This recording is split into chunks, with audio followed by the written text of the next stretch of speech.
Every day, something dramatic happens in the Caribbean that affects our lives. We'll give you the details. We'll give you the facts on Caribbean Perspective with Eddie Frederick.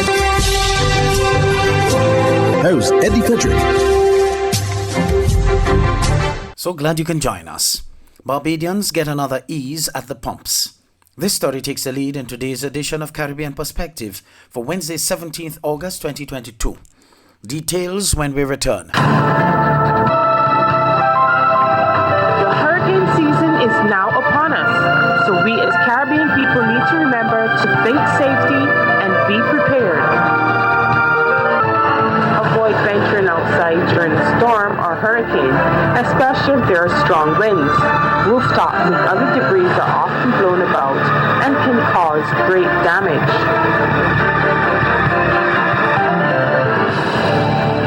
Welcome back. The cost of fuel capped in Barbados for the next 5 months as part of government's commitment to easing the burden of citizens in these times of inflation. For the second time in under 6 months, consumers are set to get an ease from high prices at the pumps. At a news conference this evening, Prime Minister Mia Mottley announced that government has put a cap on gas and diesel prices for the next 5 months. With effect from Friday morning, we will have the price of gasoline at the pump capped at the price of $4.48 per litre, and with respect to diesel at $4.03 per litre.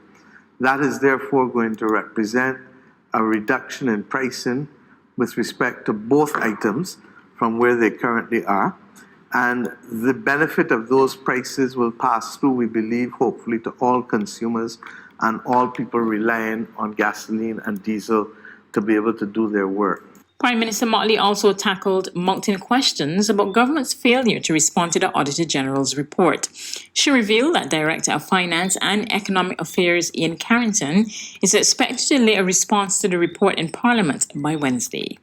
He has been able to garner all the responses from the various departments and with a covering letter.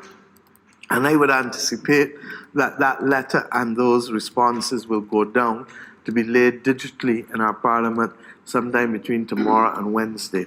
But I want to also reinforce in people's minds and to give the public and the wider public outside of Barbados who may feel that we are doing things that are the subject of corruption or improperly or whatever, that this is not a case of this. Jamaica's opposition PNP questions the weekly price adjustment of gas prices, which is not reaching the people at a time when it is badly needed. O'Shane Masters of Television Jamaica reports. Within the past few months, gas prices have seen increases of up to $4.50. Global oil prices have been fluctuating between $120 to a low of $94 per barrel due to international crises. This has led to questions from the opposition about why Jamaicans have not seen a significant reduction in prices at the pumps. But just last week, Petrojam announced a reduction in prices of $4.50, the largest decline in months. That has not escaped the opposition spokesman on energy, Philip Paulwell. So the price of fuel has no reason to be at the level, even with the $4.50 reduction last week. It should be much more. The price should have been reduced by at least $10, with a further $10 to come this week.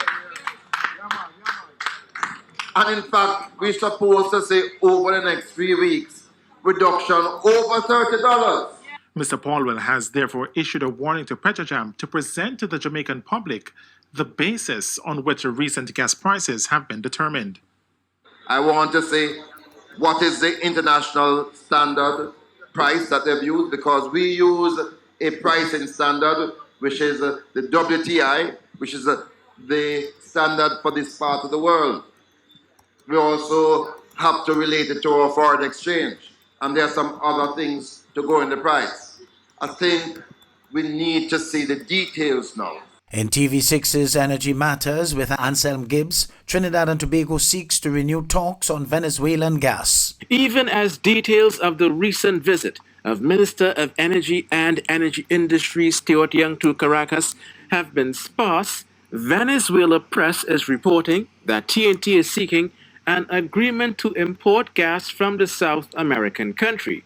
The visit included a meeting with President Nicolas Maduro, in addition to the working meeting with Venezuelan Oil Minister Tarek El Aissami, according to one news agency, to quote, encourage the withdrawal of agreements for Venezuela's oil to begin exporting gas to the country, end quote.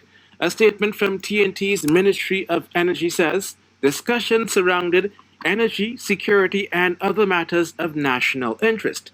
The energy source speaking to the news outlet says the discussion revolved around the price of gas and the completion of the pipeline to facilitate the gas shipment. In other news, St. Lucia has been shipping a steady supply of bananas to the United Kingdom. There has been a concerted effort to revive the ailing industry ever since UK suppliers raised concerns about the quality of fruit coming from the island. Zane Romulus of the DBS News World reports. The fortunes of St. Lucia's banana industry appear to be changing. Agriculture Minister Alfred Prosper says that since May, the island resumed export to the UK with a weekly quota of 2,000 boxes. Initially, we started with the 2,000 boxes, but because of some issues with our farmers, especially with regards to lack of inputs, initially the dry spell, we had a small problem in terms of meeting the 2,000 boxes. Just last week, we are back to the 2,000, and we are hoping that we can continue to improve the industry to ensure that our farmers can be a lot more confident when they produce bananas. They will not have an issue with selling the bananas. We were able to engage Prima, who is currently purchasing the 2,000 boxes from us. They are very, very impressed. Very, very impressed with our quality so far. I had the opportunity to go through the ripening facility to see some of the quality issues. We had little issues with regards to crown rot, a few bruises. But one of the things that they are saying is that St. Lucia is the only country that our bananas takes more time during shipping distance is longer. It's about 21 days. Unlike the other countries, that would be between 12 and 16. Sainsbury also engaged us in terms of the possibility of renewal of a contract with us, and we are hoping that a small delegation will be in St. Lucia sometime in September, October, to have or to do a review of the field, the banana plantations, to see what it's like before they can make that determination. Regional exports are also doing well, with 6,500 boxes being shipped every week. The Agriculture Minister says the objective is to increase regional exports to around 10,000 boxes per week and to tap into more markets. I must say, this St. Lucia Labour Party government, when it came into office, found the banana industry in a mess.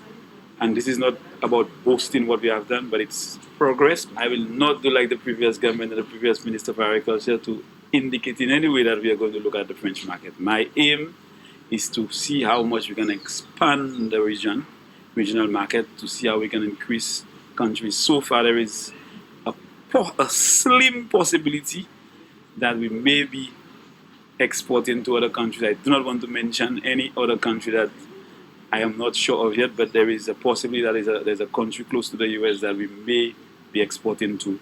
But I want to keep it to the region and the UK for now. I will not make any promises that I will not be able to meet. The SLP administration, it says, will continue to work with farmers to ensure that the UK market is secured and that the banana industry thrives. For the DBS News World, I am Zane Romulus.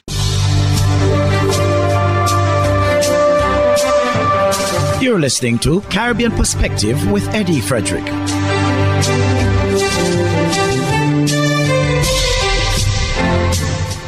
St. Lucia's Prime Minister Philip J. Pearce says government's support for the Royal St. Lucia Police Force continues to roll out in incremental stages.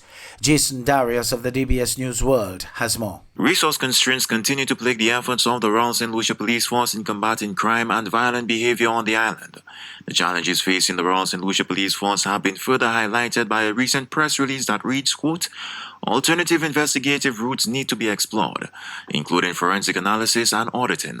The focus should also be on obtaining the necessary equipment and expertise to explore areas such as DNA analysis, cybercrime investigations, ballistics testing, and training to cover modern criminal patterns. Unquote. Before Monday's cabinet meeting, Prime Minister Philip J. Pierre revealed that the government continues to support the efforts of the police, stating that support for the police comes in, quote, incremental stages. Is on stages. We increased the Firearms Act. And on Friday, there was a graduation of 40 members of the SSU who we hope will be out in the streets dealing with crime. It's incremental. We can't do everything one time. We did not find the crime problem. The crime problem has been something that's been in solution for a while. It's something that we abhor. It's something that we think we should do something about it. But I can't speak to the state emergency at this point. The Prime Minister also highlighted several government exploits that would bring immense relief to police operations. We had the RSS last week. We are looking at technology. We're going to get into vehicles. We're repairing the police stations. On Friday, I thought I would see you. We had a tour of the Grosley divisional headquarters. These are things that are doing progressively to give the police better conditions to work on. I apologize to the police for the conditions on which they're working. I felt very concerned about it. And to add insult to injury, there were plans to build that station from the year 2016. And these are not political things. The records are there. Between 2016 and 2021, the last government refused to build it. And in 2021, when elections went here, they started some machination that I don't know about. But I can assure you, before the year end, we're going to be starting construction of that station. Prime Minister Pierre noted that construction on the Grosley police station would commence soon at the current location. For the DBS News World, I am Jason Darius. There is confirmation of an increase in the number of registered electors ahead of the next general elections in Antigua and Barbuda. That is the update from the Antigua and Barbuda Electoral Commission's Human Resources and Training Officer, Ian Hughes. The Commission also says it remains in a state of readiness for general elections constitutionally due by March 2023, but which can be called at any time before then. Ursel Charles Jr. of ABS News reports. The Antigua Barbuda Electoral Commission, ABEC, is in the throes of preparedness for impending general elections. Human Resource and Training Officer Ian Hughes says ballot papers, which were ordered months ago, are expected on island shortly. They are on order, and as a matter of fact, we're expecting shipment shortly. So that is the short answer. In as much as we would have preferred them to be here at this particular point, we also have to factor in that there are still challenges in terms of shipping. All of that ought to be in place by the time we get around to March of 2023. In addition, Hughes reports training for returning officers will start in less than a month, and the call for presiding officers and polling clerks continues. We will begin the process of training for the returning officers, and that should be sometime in September, towards the middle of September. We are now in the process of asking persons to apply for various positions to work as election day workers. Elections are constitutionally due in this country by March of next year. For ABS News, I'm Ursel Charles Jr. As the saga of the harbour master continues, charges are dropped against 2 crew members, while 4 others accused plead guilty. Sentencing takes place today, Wednesday. As soon as the sentencing has been handed down, we here at Caribbean Perspective will give you the relevant update. In the meantime, Urvashitawari Rupnarayan of TV6 News tells us more. 6 Trinidad and Tobago nationals appeared before Grenada magistrate to answer charges relating to the physical abuse caught on camera of Grenadian javelin champion Anderson Peters. Charges against 2 45-year-old sailor Lance Wiggins of Cocoa Beach and 40-year-old Abiola Benjamin, operations manager and police officer of Maraval, were dropped.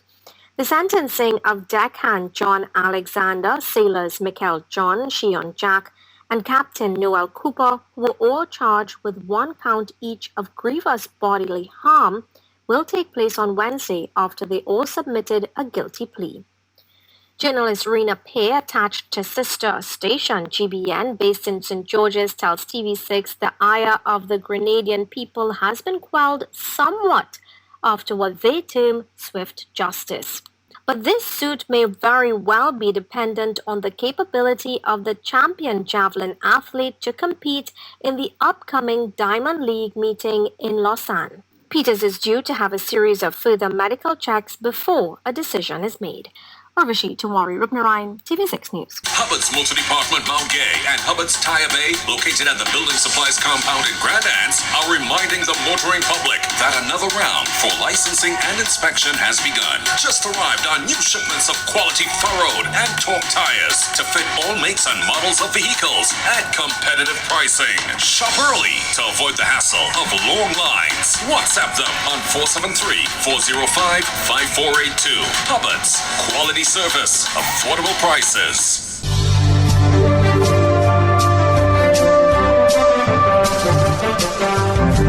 I am Eddie Frederick. This has been Caribbean Perspective, a whole new approach to highlighting developments in the Caribbean. In the meantime, please continue to log on to CaribbeanPerspective.com for more daily news and more.